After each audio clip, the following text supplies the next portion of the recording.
আসসালামু আলাইকুম, সবাইকে স্বাগত জানাচ্ছি লেভেল 2 এর দ্বিতীয় লেকচারে। সাথে আছি আমি আনিসুর রহমান। আমরা লেভেল 2 এর দ্বিতীয় লেকচারে শিখব client project based logo. So এই লোগোতে আমরা যে বিষয়গুলো শিখব, একটা লোগো কি করে কমপ্লিটলি বানাইতে হয় রিসার্চ করে। নিজে যদি কোনো কিছু না বোঝেন সেক্ষেত্রে রিসার্চ করে কি করে একটা ইউনিক লোগো তৈরি করা যায় সেই বিষয়টা আমরা শিখব। সেই সাথে আমরা এখান থেকে কালার সেন্সটা ডেভেলপ করতে পারবো এবং আরও অন্যান্য বিষয়গুলো এখান থেকে শিখতে পারবো। অর্থাৎ এই ক্লাসটা যদি ভালো করে কেউ ফলো করতে পারেন, মোটামুটি লোগো ডিজাইন একটা ভালো কনসেপ্ট আপনি এখান থেকে পেয়ে যেতে পারবেন। তো প্রথমত যে কোম্পানি নিয়ে লোগো বানাবেন সেই কোম্পানি সম্পর্কে আপনাকে জানতে হবে। ক্লায়েন্ট আপনাকে ডিটেলস জানিয়ে দেবে, অথবা আপনার যদি কিছু প্রয়োজন হয় আপনি ক্লায়েন্টে থেকে জেনে নিতে হবে।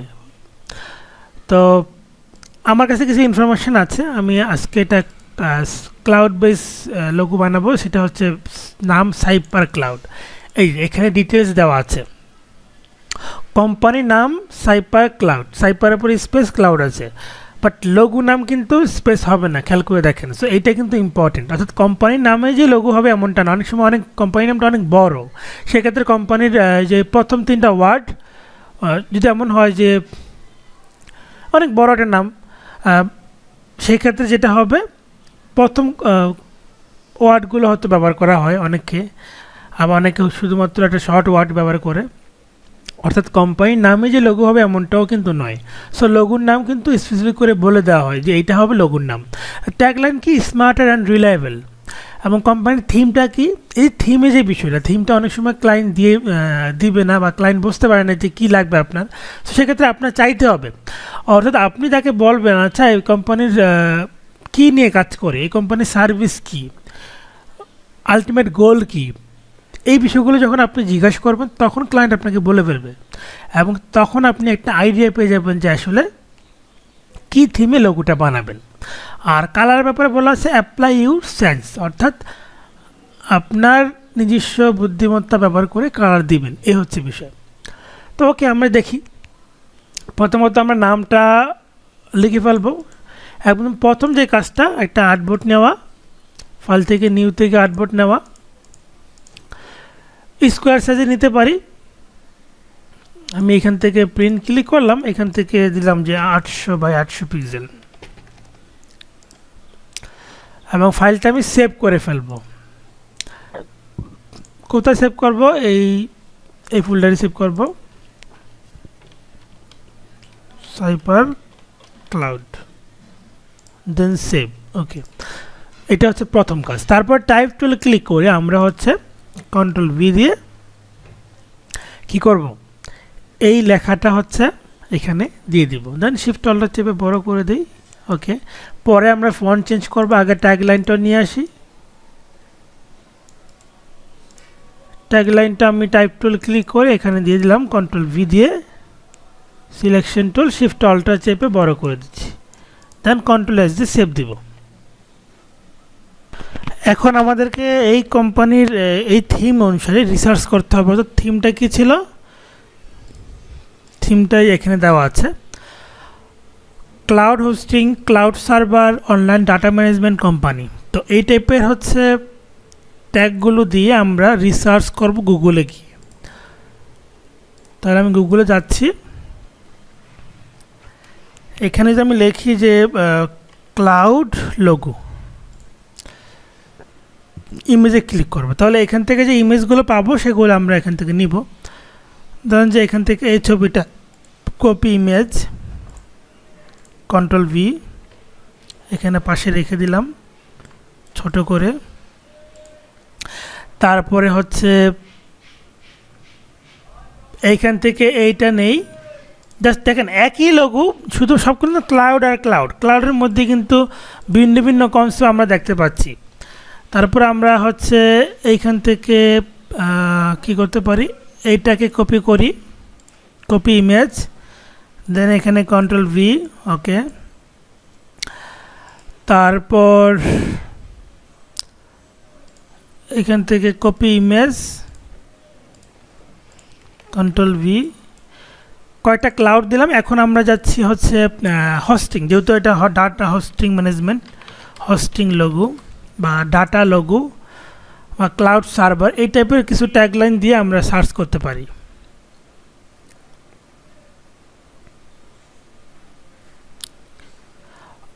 অর্থাৎ আপনি এখান থেকে ইচ্ছা মতো আপনি নেন, যে কোনো কিছু নিয়ে জাস্ট 4-5টা বা 10টা কনসেপ্ট থেকে এমন একটা কনসেপ্ট বের করতে হবে যেটা হবে ইউনিক, যেটা হবে ইউনিক। সো আপনাদেরকে আমি বিষয়টা একদমই সহজ করে দিয়ে বুঝাচ্ছি।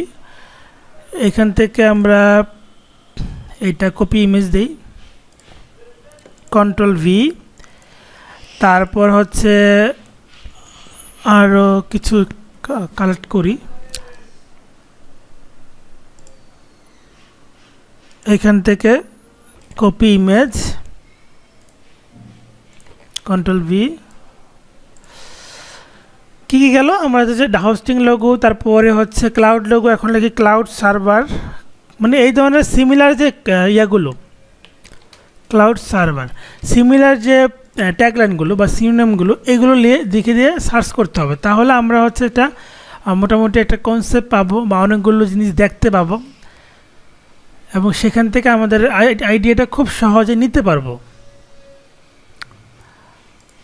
আচ্ছা, এটা আমি নিই কপি ইমেজ, এটা তো সবই ক্লাউড, দেখেন সবই ক্লাউড, যাই দেখে আমি এই ক্লাউড কিন্তু আমাদের একটা কমন শেপ দাঁড়ায় গেল। আচ্ছা, তাহলে আমরা ক্লাউড প্রথম চিন্তা করতে পারি ক্লাউড। আমরা আজকেরটা খুব বেশি ডিপলে না, আজকে যা আছে এলিমেন্ট সেগুলোকে ব্যবহার করে আমরা কী করে ইউনিক একটা লোগো বানাতে পারি সেই জিনিসটা আপনাদেরকে দেখাবো। তারপর ডাটা লোগো, ডাটা লোগো যেহেতু ডাটা সার্ভার, ডাটা লোগো দিলেও ওই ক্লাউডের মতোই কিন্তু পাচ্ছি। ওকে, এটা নেই, কালার কনসেপ্ট আছে খুব ভালো, কালার নিতে পারবো এখান থেকে। ওকে,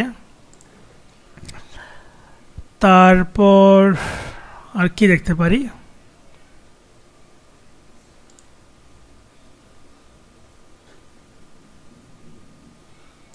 এখানেও খুব সুন্দর কালার আছে, এখানেও কালার আছে, এখান থেকে নিই। এখানে গ্রেডিয়েন্ট আছে, Ctrl+V, পুরো আমি কিন্তু আমার আর্টবোর্ড পুরো ভরে ফেলেছি, হ্যাঁ, বিভিন্ন রিসার্চ করে। সো এই রিসার্চে যত সময় দিবেন তত আপনার কনসেপ্টটা ভালো হবে। ওকে, তো এটা গেল মোটামুটি একটা রিসার্চ। তারপরে আমরা কি এখানে কি আছে একটু চিন্তা করেন, এইখানে হচ্ছে সাইপার ক্লাউড, তাই তো?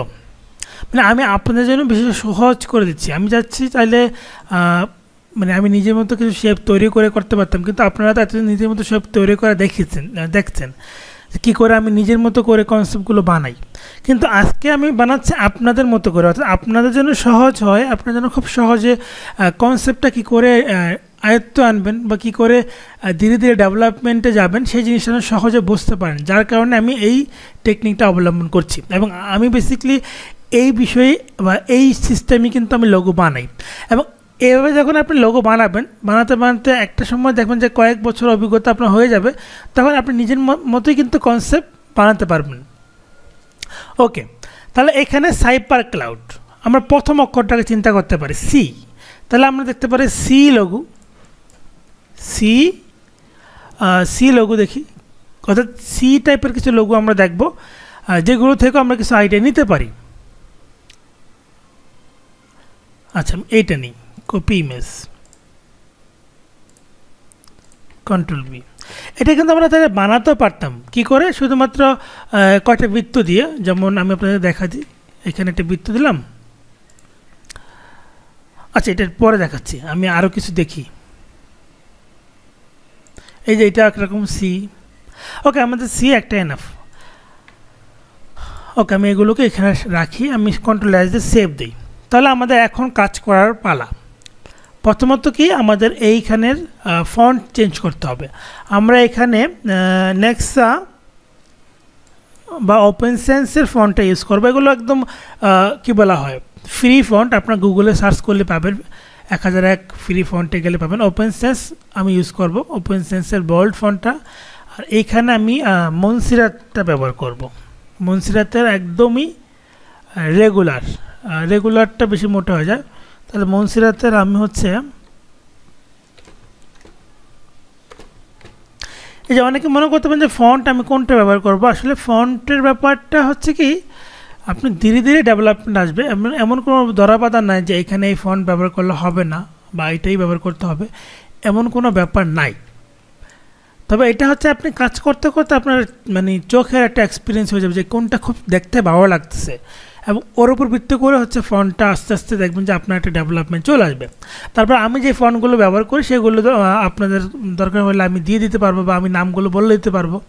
আপনারা তো বিগত ক্লাসগুলো দেখেছেন, আমি নেক্সা, ওপেন সেন্স, তারপরে railway, তাহমা, time burner,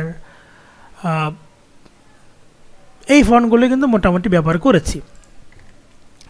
control S save দিচ্ছি। ওকে, তো এখন এখানে একটু তাকান যে আমি যদি সব জায়গায় দেখতে হচ্ছে ক্লাউডের শেপ ভরা, তারপরে ক্লাউডের শেপ চিন্তা করতে পারি প্রথম, এবং দেখেন ক্লাউডের শেপের ভিতরে এক একটা ভিন্ন ভিন্ন ডিজাইন, এখানে একরকম, এখানে একরকম, তারপরে দেখেন এইখানে ক্লাউড শেপটা কাটা, এখানে আবার ক্লাউডের থেকে একটা জিনিস সার্ভার বের হয়েছে, আবার এখান থেকে ক্লাউড থেকে পিক্সেল বের হয়েছে, এখান থেকে ক্লাউড দিয়েও মানে মানে কী বলা হয় আকাশে মানে বিমান যা যাচ্ছে এমন একটা জিনিস দেখাচ্ছে। তো বিভিন্ন রকম করে এখানে পিক্সেল উঠতেছে, এক একটা এক এক রকম করে এখানে দেওয়া হয়েছে, এবং এখানে মাঝখানে আবার ক্লাউডের ভিতরে ডাটা সেন্টার যুক্ত করা হয়েছে, এখানেও ডাটা সেন্টার, কিন্তু এটাও ডাটা সেন্টার, এটাও ডাটা সেন্টার, কিন্তু ভিন্ন ভিন্ন। তাহলে আমরা মোটামুটি একটা কনসেপ্ট কিন্তু পেলাম যে আমরা একটা ক্লাউডের শেপ নিতে পারি। সো ক্লাউডের শেপটা আমরা বানাই ফেলবো, ক্লাউডের শেপটা বানাই ফেলবো, তাহলে এগুলোর মতো সেম টু সেম হবে না, আমাদেরটা একটু ইউনিক হবে বা আমাদেরটা আনকমন হবে। তো কী করে বানাই সেটা আমি দেখা যায় আপনাদেরকে। ইলিপস টুল নিচ্ছি, শিফট টুলটা চেপে একটা ইলিপস নিলাম, আমি এখান থেকে স্ট্রোক কালার রাখবো, ফিল কালারটা অফ করে দিলাম, স্ট্রোক কালারটা রাখবো, সিলেকশন টুল। দেন এটাকে অল্টা চেপে উপর দিকে ঠিক এই যে এতটুকু কপি করব, দেন অল্টা চেপে আরেকটা কপি করব, তিনটা উপর দিয়ে কপি করব এই কর্নার বরাবর, দেন অল্টা চেপে আরেকটা নিচে দিয়ে কপি করব, এবং এটাকে একটু শিফট অল্টা চেপে বড় করে দিব এইভাবে, বাস। তারপর এখান থেকে লাইন টুল নিয়ে এই বরাবর, যে এইখান থেকে যেটা শুরু হয়েছে এই বরাবর লাইন টুলটা এভাবে নিব, সিলেকশন টুল, এবং এটাকে একটু উপর দিকে উঠাই দিই,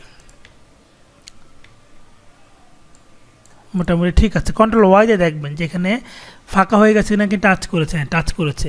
সো এটা যদি সমস্যা হয় সেক্ষেত্রে যেটা করবেন, সিলেক্ট করার পর এইখান থেকে উইন্ডো থেকে যে কী বলা হয়, বেসিক্যালি এটা হচ্ছে আপনি যদি প্রিন্ট মোড দিয়ে নেন তাহলে এই সমস্যাটা হয় না, বাট যারা ওয়েব মোড দিয়ে নেবেন সেক্ষেত্রে এই সমস্যাটা হয়ে যাবে। অর্থাৎ আপনার এখানে একটা ট্রান্সফর্ম থাকে, এই যে অ্যালাইন টু পিক্সেল এই বাটনটা টিকমার্ক করা থাকলে মিলবে না, টিকমার্কটা ওঠাই দিতে হবে। সো আপনারা আমার যে ভার্সন 2014 সেইটাতে এই সিস্টেম, আপনাদের আপডেট ভার্সনগুলোতে হয়তো বা ভিউ থেকে এখানে অ্যালাইন টু পিক্সেল গিয়ে এই ধরনের কোনো বাটন পাবেন যেটা টিকমার্ক করা থাকলে আনটিক করে দেবেন আর আনমার্ক করে দেবেন। ওকে, তাহলে আপনার হয়ে যাবে। ওকে, তাহলে এগুলো সব সিলেক্ট করব,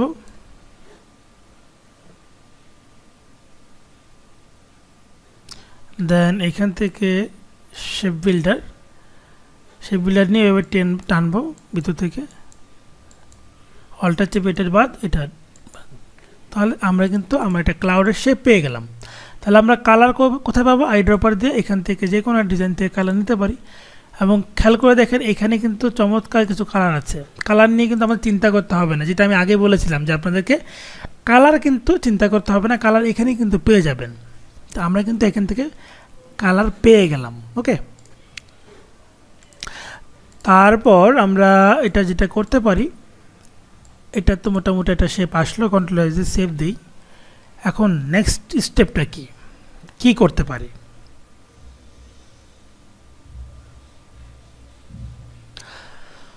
আমরা সি লোগোটা যেটা আনলাম, যেটা বললাম সিটা আমি বানাবো না, আমি এটাকে একরকম টেকনিক দেখাবো। সিটা আমি চাইলে বানাতে পারতাম, কি করে, এই যে এইভাবে একটা বৃত্ত দিব, এবং এখানে হচ্ছে ফিল কালার অফ করে স্ট্রোক কালার দিব,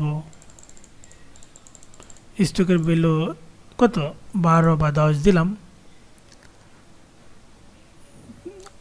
10 রাখলাম। ওকে, এটাকে control C control F shift alter চেপে একটু উপরে, মোটামুটি এটার মতো একটু ফাঁকা করে। ওকে, তারপর আবার এটাকেও control C control F shift alter চেপে একটু উপরের দিকে আচ্ছা আমি বানানো দেখা দিচ্ছি, তারপর আমি যে টেকনিকটা ব্যবহার করব সেটাও দেখা দিচ্ছি, দুইটাই দেখা দিচ্ছি।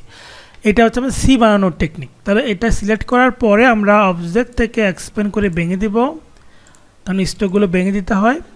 আর এখান থেকে লাইন টুল নিয়ে এই সেন্টার পয়েন্টকে কেন্দ্র করে শিফট চেপে এইখানে উপর দিকে একটা, আর এখান থেকে শিফট চেপে নিচের দিকে একটা, মানে এই অংশটা কেটে দেব।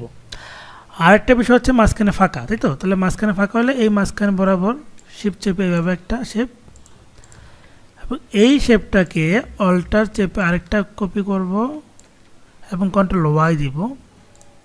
এখন এই দুটো শেপ কিন্তু এই মাঝ বরাবর আনতে হবে, দ্যাট মিনস এরকম মাঝখানে তো আমাদের এই পয়েন্টটা, তাই তো? হ্যাঁ, এখন কন্ট্রোল ওয়াই দিই। আমরা অ্যালাইনমেন্ট দিয়েও আনতে পারতাম, বাট এভাবে ঝটপট করে ফেললাম আর কি। এখন সিলেক্ট করার পরেই কিন্তু আমরা শেপ বিল্ডার দিয়ে অল্টার চেপে এগুলো ডিলেট, অল্টার চেপে এটা ডিলেট, এগুলো একটা, আর এগুলোতে আলাদা কালার আছে, অর্থাৎ আমরা এই জায়গায় একটা কালার দেব আর এই তিনটা শেপকে একটা কালার দেব, এবং এই তিনটা শেপ শিফট চেপে এক একটা করে ধরবো, এবং এটাও ধরবো শিফট চেপে বাইরে নিয়ে আসবো। আর এইগুলো যা আছে এখানে অতিরিক্ত যে লাইনগুলো এগুলো ডিলিট করে দেব, বাস এটা হয়ে গেল কিন্তু। আর আমি যেটা আপনাদেরকে সহজে দেখাতাম সেটা হচ্ছে এই শেপটা থেকে আমরা এই শেপটা কী করে বের করব। এখানে ক্লিক করব, ইমেজ ট্রেস উপর থেকে দেখতে পাচ্ছি, এবং এক্সপ্যান্ড, তারপর রাইট ক্লিক আনগ্রুপ। খুবই সহজ একটা টেকনিক। তবে আমি বলবো এই টেকনিক ব্যবহার না করে নিজেরা চাইলে বানিয়ে ফেলতে পারবেন, বাট আপনাদের জন্য সহজ করার জন্য, আপনারা কনসেপ্টকে সব সহজে নিতে পারেন, আস্তে আস্তে করে ডেভেলপমেন্টটা আসবে। আমি এখানে ক্লিক করেন, ডিলেট। আর সব ধরনের শেপ কিন্তু এত সহজে আসবে না, যেটার কোয়ালিটি ভালো, যেটাতে কোনো গ্রেডিয়েন্ট নাই সেটা আসবে, এটা আসবে, কিন্তু আবার এটা আসবে না কিন্তু। ওকে, আচ্ছা যাই হোক, সিলেক্ট করব, একটা কালার দিয়ে দিই, সিলেক্ট করে কন্ট্রোল জি দিয়ে গ্রুপ করে আমরা এই শেপটা এর উপর বসাইব। আমরা যে ক্লাউড বানাইলাম এর উপরে আমরা এটাকে বসাইব, হচ্ছে অ্যারেঞ্জ থেকে ব্রিং ফন্ট বসাবো, এবং এখানে শিফট অল্টার চেপে ছোট করব। মানে এমন একটা জিনিস বানাইতে হবে যেটা যেন কেউ বলতে না পারে যে এটা হচ্ছে কপি করেছেন আপনি। ওকে, একটু বড় করি, এইখানে যেন মাঝখানে, যে এই সিটা যেন মাঝখান থেকে এমন একটা লুক আনতে চেষ্টা করছি। আর এইখানে হচ্ছে একটু শিফট হলে চেপে ছোট করি,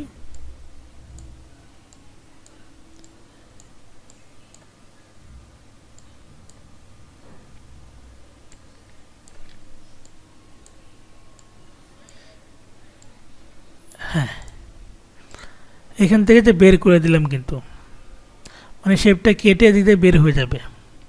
ওকে, এই অবস্থা। এখন সিলেক্ট করব, শেপ বিল্ডার দিয়ে নেগেটিভ স্পেসের মতো করে অল্টার চেপে এটা ডিলেট, অল্টার চেপে এটা ডিলেট, অল্টার চেপে এটা ডিলেট, পাশাপাশি এটাও ডিলেট, তারপর অল্টার চেপে ডিলেট। দেখেন একটা চমৎকার টেকনিক কিন্তু এখানে তৈরি হয়ে গেল, তাই তো? আনগ্রুপ করে, ও সরি, না আচ্ছা আমরা আলাদা কালার করতে পারবো না, কারণ এখানে আমাদের সেপারেট হয় নাই। ওকে, সমস্যা নেই, আমরা এখানে আরেকটা জিনিস তৈরি করতে পারি, বা আমরা চাইলে গ্রেডিয়েন্ট দিতে পারবো। দেখেন এইখানে বিভিন্ন শেপগুলোতে এই ধরনের কিছু একটা টেকনিক আছে, তাহলে আমরা এইখানে এই টাইপের কিছু একটা আনতে পারি। এই মাঝখানে এখান থেকে রাউন্ড রেক্টেঙ্গুলার দেব, ঠিক এইভাবে একটা রাউন্ড নিব এখানে, এবং এই রাউন্ডের যেই কর্নারগুলো উপর দিকে বাড়াই দেব, হালকা একটু কর্নার থাকবে, জাস্ট এটাকে একটু কমেও দিব,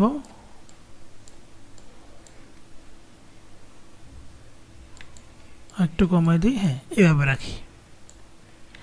এখানে কেমন করেছিল, এখানে ছিল হচ্ছে 3টা লাইন এই বরাবর এবং একটা ডট, আমরা একটু অন্যভাবে দেব।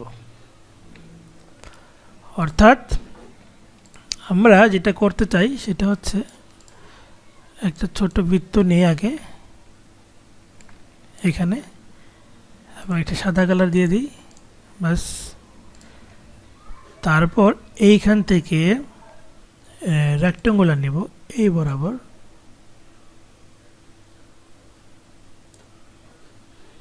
সিলেকশন টুল এবং একটু চিকন করে দেব এবং এই মাঝখান থেকে একটা ফাঁকা করে দেব।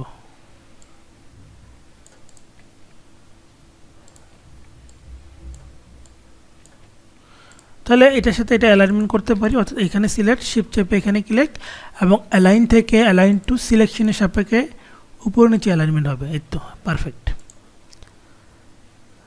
এবং এখানে ক্লিক, এটা ক্লিক, কন্ট্রোল জি দিয়ে গ্রুপ, অল্টা চেপে একটা কপি করি, কন্ট্রোল ডি আরেকটা, বাস একটু আমাদের ভিন্নভাবে দিলাম।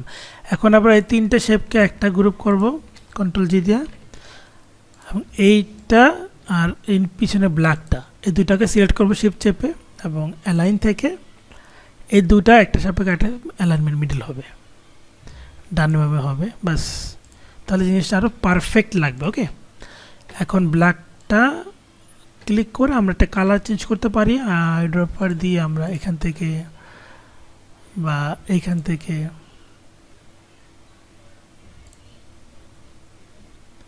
আচ্ছা একটু লাইট কালারটা দিলাম। হ্যাঁ ওকে, এই কালারটা দিয়ে দিলাম। আর হচ্ছে পিছনে যে এই কালারটা, এই কালারটা আমরা এখান থেকে এইটা দিতে পারি, তাহলে ওইটা লাইট মিলে গেল না, ওইটা একটু ভিন্ন কালার দিতে হবে। এবার একটু ডার্ক দিতে পারবো।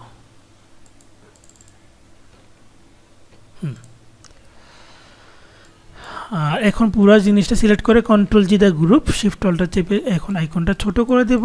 আর সেই সাথে সাইপার ক্লাউডের এই লেখাগুলোকে সিলেক্ট করে ডানে বামে অ্যালাইনমেন্ট করব। সেক্ষেত্রে অ্যালাইন টু আর্টবোর্ড দিয়ে অ্যালাইনমেন্ট মিডল করলাম এবং সিলেক্ট করে এটা একটু উপর দিকে উঠবে। হ্যাঁ, লেখাটা একটু উপর দিকে উঠবে। আবার লেখাগুলোকে রাইট ক্লিক করে অবশ্যই ভেঙে দিব। আর সাইপার ক্লাউড লেখাতে সাইপারের জায়গায় আইড্রপার দিয়ে এই কালারটা, আর ক্লাউডের ভিতরে ক্লাউডের ভিতরে আইড্রপার দিয়ে এই কালারটা, বাস। আর নিচেরটা হচ্ছে আমি এই কালারটা ব্যবহার করব, অথবা একটা ব্ল্যাক কালার ব্যবহার করতে পারি। এখন মোটামুটি এই পার্টটা কন্ট্রোল জিতে গ্রুপ, সবই গ্রুপ অবস্থা আছে, এটা একটা পার্ট, এটা একটা পার্ট এবং এটা সম্পূর্ণ একটা পার্ট, তাই তো। এখন সিলেক্ট করবো, ডানে বামে অ্যালাইনমেন্ট পারফেক্ট হবে। হ্যাঁ, আর এখানে এই ইয়েটা একটু ছোট করে দেব, ট্যাগ লাইনটা বেশি বড় হয়ে গেছে। হ্যাঁ, ট্যাগ লাইনটা এভাবে, অথবা আমরা চাইলে শুধু ক্লাউডের মধ্যে রাখতে পারি, একটু ভিন্নতা আনি, ক্লাউডের মধ্যে আনি, শিফট চেপে এখান থেকে এভাবে। আচ্ছা, কন্ট্রোল আর দিয়ে রুলার নিয়ে আসি, এভাবে দিব। দেন ফাইনালি এটাকে শিফট চেপে একটা কর্নার ধরে টান দিচ্ছি শুধু, এই তো। হ্যাঁ, এটাও কিন্তু খুব সুন্দর লাগতেছে। এখন পুরো জিনিসটা সিলেক্ট করে কন্ট্রোল জি দিয়ে গ্রুপ এবং ডানে বামে মিডল আছে অবশ্যই, উপর নিচে মিডল, পারফেক্ট। তারপর কন্ট্রোল এস দিয়ে সেভ দেব। আর আশেপাশে যেগুলো রাখছিলাম এগুলো সব ডিলিট করে দেব। সো এতে করে আমরা কি বুঝলাম এখান থেকে, অর্থাৎ একটা লোগো বানাতে গেলে রিসার্চের প্রয়োজন, আর রিসার্চটা ভালো করে করতে পারলে লোগোটা সুন্দর হবে, ইউনিক হবে। যেমন এই লোগোটা কিন্তু এখন কেউ বলতে পারবে না আপনি কোন জায়গা থেকে কপি করেছেন, কারণ এখানে আমরা নিজস্ব আমাদের বুদ্ধিমত্তা ব্যবহার করেছি। আমরা এখানে ক্লাউডটা আমাদের মতো করে করেছি, যেটা ওদের মতো না। তারপর আমরা এখানে সিটা ঠিক হুবহু আনিছি, ঠিক আছে, কিন্তু সিটাকে এমনভাবে প্লেসমেন্ট করেছি যেটা এটার মানে কী বলা হয়, চেহারাটা পাল্টে গেছে। এবং সেই সাথে এই মাঝখানে আবার একটা নতুন কনসেপ্ট এখানে অ্যাড করেছি। এবং সেই সাথে কালার নিয়ে চিন্তা করতে হয়নি, কারণ আপনি যে লোগোগুলো নিয়ে রিসার্চ করেছেন, যেই ক্যাটাগরি নিয়ে রিসার্চ করেছেন, সেই ক্যাটাগরির উপর কিন্তু প্রচুর কালার আপনি এখানে দেখতে পেয়েছেন। যে কোনো একটা লোগো থেকে কালার আমরা নিয়ে কিন্তু এখান থেকে ব্যবহার করতে পারলাম। সো আশা করি ক্লাসটি এনজয় করেছেন এবং অবশ্যই প্র্যাকটিস করবেন। বেশি বেশি প্র্যাকটিস না করলে কিন্তু এই ডেভেলপমেন্ট আসবে না। এবং নিজের মতো করে আমি যেমন একটা বানালাম, আপনি চিন্তা করেন আপনি ইন ফিউচার আরও 5টা এরকম ক্লাউড হোস্টিং কোম্পানি দিবেন, তাহলে সেই কোম্পানির লোগোগুলো কেমন হবে? আপনি 5টা লোগো তৈরি করেন নিজের মতো করে, তাহলে এখান থেকে আপনি শিখতে পারবেন। সো ধন্যবাদ সবাইকে, আসসালামু আলাইকুম, আল্লাহ হাফিজ।